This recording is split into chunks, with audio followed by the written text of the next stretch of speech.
Boa tarde, turma de Cálculo 3. Aqui vamos falar rapidamente sobre o teorema de mudança de variáveis para integrais duplas, que é o tipo de integral que estamos estudando no momento. Primeiro consideramos uma aplicação com uma função de R2 em R2. Pega um ponto UV de R2 e leva um ponto XY de R2. Esse XY depende de UV e como função de UV, tanto x quanto y são funções diferenciáveis. Jacobiano é definido pelo determinante de uma matriz onde se coloca as derivadas parciais de x na primeira linha e as derivadas parciais de y na segunda linha. Essa matriz quadrada é determinante 2 por 2. E o teorema de mudança de variáveis, ele diz o seguinte: se eu tenho uma região fechada e limitada e ter uma aplicação continuamente diferenciável, o que isso significa? Significa que tanto aquela funçãozinha x quanto aquela funçãozinha y são funções que têm derivadas parciais contínuas, certo? Elas têm derivadas parciais e as derivadas parciais são contínuas. Isso a gente chama de continuamente diferenciável. Além disso, esse jacobiano é diferente de zero no domínio D, no interior do domínio D, melhor dizendo, para ser mais preciso.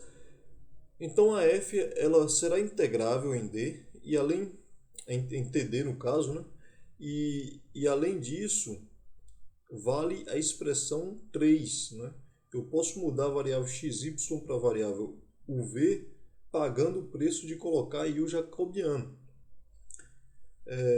Se nós nos lembrarmos do cálculo 1, era basicamente isso que acontecia, Você mudava uma variável e aí você tinha que pagar o preço da derivada da função que mudava a variável ali.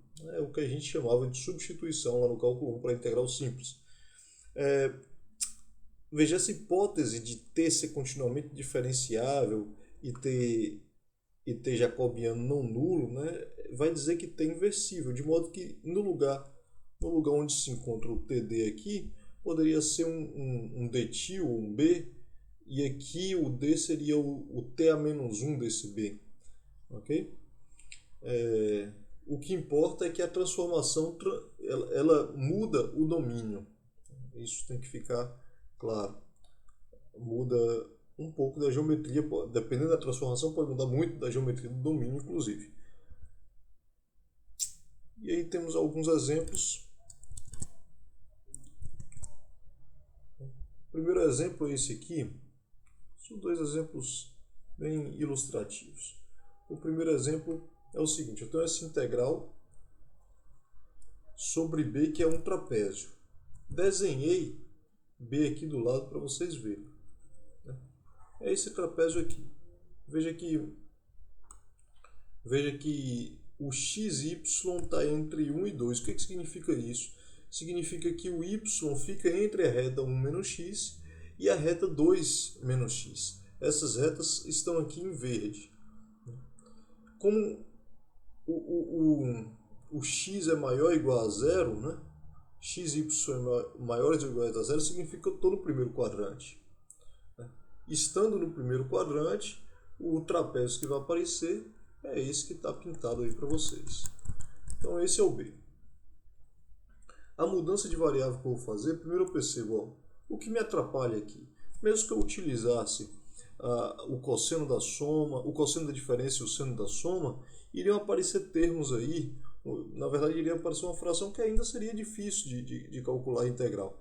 Então o que eu vejo que seria mais fácil? Se não tivesse nem a diferença nem a soma. Então se tivesse cosseno de u sobre seno de v, seria muito mais fácil de integrar esse cara. Então por isso eu chamo u de x menos y, v de x mais y. Porém, é x que está em função de u e v. E é y que está em função de u e v. Portanto, eu faço x, eu somo as duas equações, divido por 2, para encontrar que x é u mais v sobre 2. Eu subtraio a segunda com a primeira e divido por 2 para encontrar que y é v menos 1 sobre 2. E aí eu tenho a minha transformação de mudança de variáveis, cujo jacobiano está aqui. Por quê? Pega a primeira coordenada, deriva em função de u, dá meio, em função de v, também. Agora pega a segunda e deriva em função de u, menos meio em função de v, meio. Calcula o determinante, 1/4 mais 1/4 dá meio. Ok?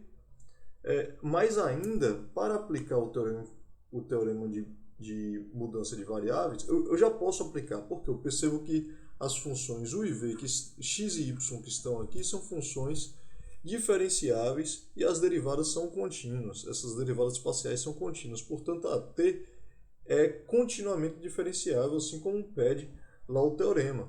Além disso, o b, se eu fecho aqui as linhas, é um conjunto fechado ilimitado. Então está tudo legal. Agora eu percebo aqui, olha aqui para o cantinho, eu percebo que o x mais y ele é o v. Né? Então o v ficou entre 1 e 2. Também x maior igual a 0 vai me dizer o quê? Que esse numerador é maior ou igual a 0. E consequentemente u é maior ou igual a menos v. Y maior ou igual a 0 me diz que esse numerador é maior ou igual a 0 e consequentemente v maior ou igual a menos u. Significa que v está entre 1 e 2. Se eu olho para o plano UV, então eu tenho aqui a faixa, essa faixa aqui, que me dá V entre 1 e 2. Mas também eu tenho que U está entre menos V e V. Então a reta, aqui tem a reta U igual a V e a reta U igual a menos V. E U fica aí dentro. Então quando eu intersecto, eu tenho esse trapézio que está aqui em azul e vermelho. Mas o que importa mesmo é o que está destacado aqui em amarelo, porque é isso que eu vou utilizar no teorema de mudança de variáveis. Eu tenho um teorema de mudança de variáveis lá, eu transformei naquele novo trapézio que pelo teorema de Fubini a integral se escreve de 1 a 2 de menos v a v, porque u está entre menos v e v, cosseno de u sobre seno de v, vezes o jacobiano, que dá 1/2, du, porque eu estou olhando para a variação de u primeiro, dv. Ótimo. Como o cosseno é uma função par, e aqui é um intervalo simétrico, então eu posso colocar duas vezes a integral de 0 a v, né, do cosseno de u du. Né? O meio saiu aqui, o meio do jacobiano. E aí o seno v também saiu, porque ele não depende de u, ele fica na segunda integral. Bem, mas a primitiva do cosseno é o seno, 2 vezes meio é 1, primitiva do cosseno é o seno avalio de 0 a v, dá seno de v dividido por seno de v1, então eu estou simplesmente com a integral de 1 a 2, a integral de 1 a 2 de dv, isso dá 1. Então está aí o nosso exemplo. Tem um segundo exemplo. Um segundo exemplo aqui é o seguinte. Pede para calcular a área da elipse.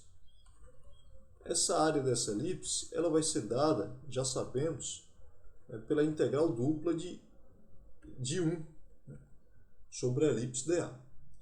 Ora, mas não é tão legal trabalhar com essa integral. Não é tão fácil, de fato. Mas eu sei de uma coisa. Lá, aqui ele está pedindo para utilizar, que eu conheço, a área do disco. Então, lembra que eu consigo transformar uma elipse em um disco. Então, eu vou utilizar essa transformação. Se eu pego aqui, ó, U igual a x sobre A e V igual a x sobre B, então U quadrado mais V quadrado é x quadrado sobre A quadrado mais y quadrado sobre B quadrado, que é igual a 1 se xy estiver na elipse. é menor ou igual a 1 se xy estiver nessa elipse preenchida que eu estou chamando, né? Neste caso, o V está no círculo, né, no disco centrado na origem e de raio 1. Posso até escrever assim para ser mais preciso, aquele 0 é o ponto 0, 0. Tá ótimo. Então, e essa transformação?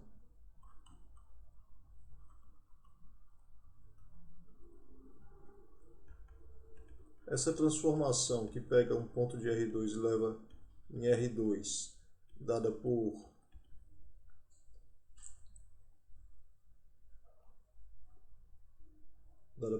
veja que U é x sobre A e V é y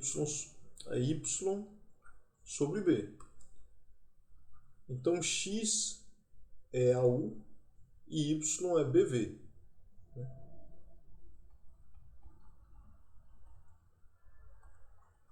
O jacobiano fica fácil de calcular. Vai ficar A 0, 0, B, AB. Ok? Então, derivada do primeiro com relação a U, depois com relação a V, derivada do segundo com relação a U, depois com relação a V. Além disso, as derivadas parciais aqui existem e são contínuas. Então, posso usar o teorema de mudança de variáveis.